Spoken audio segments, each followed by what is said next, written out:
Hello, welcome back to Trevor Noah Born a Crime, or hello and welcome to Trevor Noah Born a Crime. My name is Sana, And my name is Rhea. and throughout this podcast, we're discussing the book Trevor Noah Born a Crime. In the last episode, we covered, I can't even remember it. Wait, let me turn to the book. Really long title. Yeah, really long title. A young man's long, awkward, occasionally tragic, and frequently humiliating education and affairs of the heart, part 2 of the dance. So today we're going to go a bit backwards. We're going to go to colorblind. It's around the same age category though. Like he's still all around the same age. I think he's a bit younger. Yeah, obviously. It's the previous chapter. But without further ado, I'm just going to say one more thing. Read the book. Yeah, we really encourage it. It's a really We say it book. every episode. Read the book. It's great. Also, listen to our previous podcast. That way things make more sense. Because sometimes we'll be referring to things that we've said in other podcast episodes. So, now let's get started. In this episode, we're going to be covering chapter 12. Trevor Noah... it's not. It does not start with Trevor Noah. Chapter 12, Colorblind. And so let's get started with the chapter. So the chapter starts when Trevor and his friend, so he has this friend Teddy, and they hang out. They go to the mall, they walk around. So when they used to go to the mall, they used to steal candies. But these weren't like any type of candies. They were like chocolates and candies that were filled with alcohol. Also, the mall was a 40-minute walk. Yeah. And they still did it every single day just for those candies. Like, they would walk around like they owned the place in the daytime.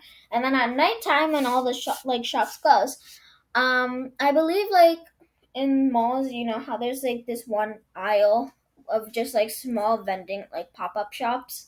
I believe it was probably one of those, and you could, like, that way he could, like, take out one of the bars or, like, stick his hand through the bars. Or else I have no clue how he got to the candies, but... Or like, if you've ever seen on Sunday nights, people, like, close up early, so people still walk around in the mall, and they put, like, that big gray thing down. Yeah. And it's like a grid, sort of. Yeah, so I think that's what they would have put down on the candy shop. Yeah. And then he probably stuck his hand in, and he still, well, he did stick his hand in. Yeah. That's what he said. Yeah. So he stuck his hand in, he took some alcohol-filled chocolates, and he's doing it with his friend named Teddy. So they used to do this a lot. And they were also, like, really good friends from school. Yeah. So they would do this a lot, but then one day something happened. A police officer, like a mall police, caught them at night stealing candies, and they started sprinting. And then when they went outside, what they saw was more mall cops. And then they kept sprinting, and Trevor knew the place like the back of his hand. Like, he was really good with directions, and he was super fast. Like, that's a really good combination when you're running from cops. We don't recommend running from cops. Yeah, please don't do anything like that. Yeah. It's not good. Okay, so Trevor started going into, like, a small corner and called for Teddy to come in with him, but Teddy didn't trust him enough for that, so he was like, no.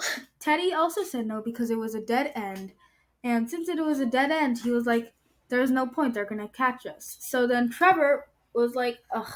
And then he just went.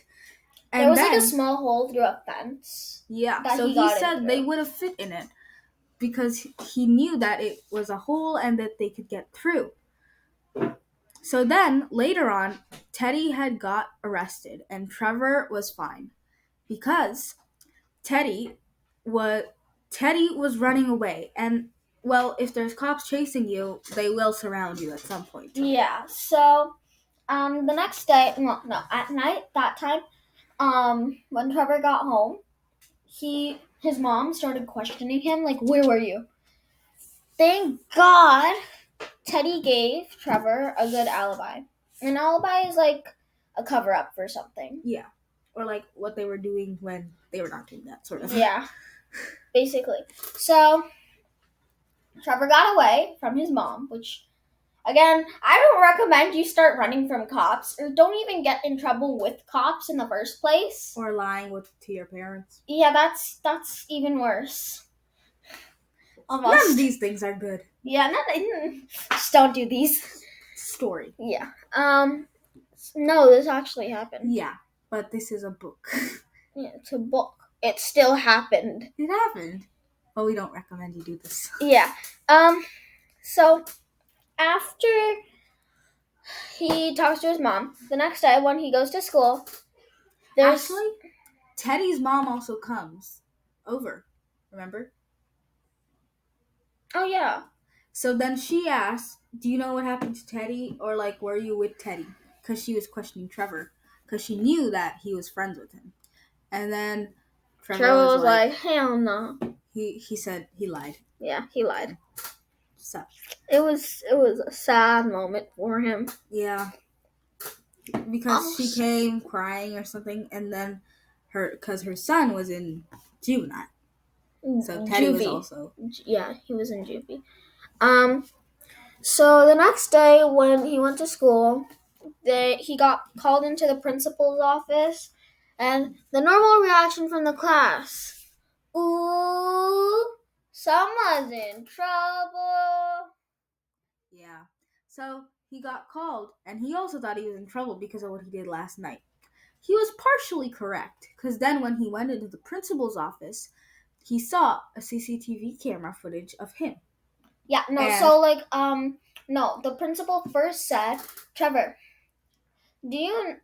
Trevor, Teddy's been expelled from the school because he got caught shoplifting with someone, and then he showed the CCTV footage, and Trevor watched it, and it was plain as day. You could see there were two boys. One of them was Teddy, one of them was somebody else, and they were running from cops because they shoplifted, and you could see it from different angles too."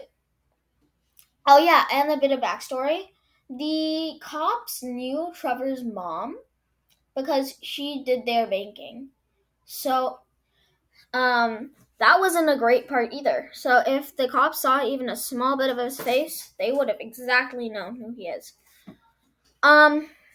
So basically, after he saw the CCTV footage, the principal was like, "Trevor, do you know any white friends Teddy is friends with?"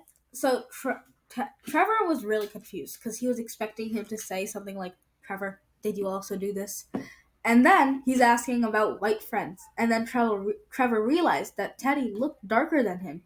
So the camera was confused, he states. And that since he was a little lighter. Like he had olive skin. No. Yeah. Lighter.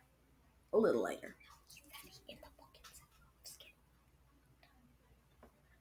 Yeah, so he has olive skin, so in the camera, he looked lighter, so it looked like he was white. Which is... He got so mad at that, he was about to yell, "That's me, you idiots!" Yeah. He really was confused. Yeah. Why didn't they think it was me? He would have wanted them to think it was him. Yeah, I get it, but, maybe don't try yelling out that it's you. Yeah. First of all, don't get in trouble, but if you do get in trouble, don't yell out, "You know what I'm wondering? If he wrote this in the book, what if those cops read his book and find out? Yeah, that's a good point. Let's hope that none of them will read it, or if they do read it, let's just hope they forgive him. Or they laugh. Yeah. And then oh. Oh, that's who he was with. Yeah. So basically, that's what happened in Colorblind. Yeah, but also, in the CCTV footage, the camera. If the camera only shows black and white, he looks white. That's why he was so mad, because he didn't want to look white. He wanted to look black.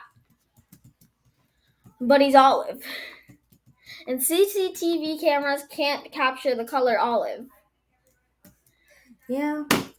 Well, those ones. Now it's in color. Yeah, some of them. most of them, but like there's still some that are in black and white, like the ones in movies. Okay. Anyways, that was pretty much it for. That's it for this episode. In the next episode, we are going to do maybe something from part 1 Or part 3. or part 3. So, again, read the book. That way you can follow along. This is our interpretation of the book, Trevor Noah, Born a Crime. It's like a summary and like what we think of it. Yeah. And we hope you follow us with the next episode. Thank you. See you next time.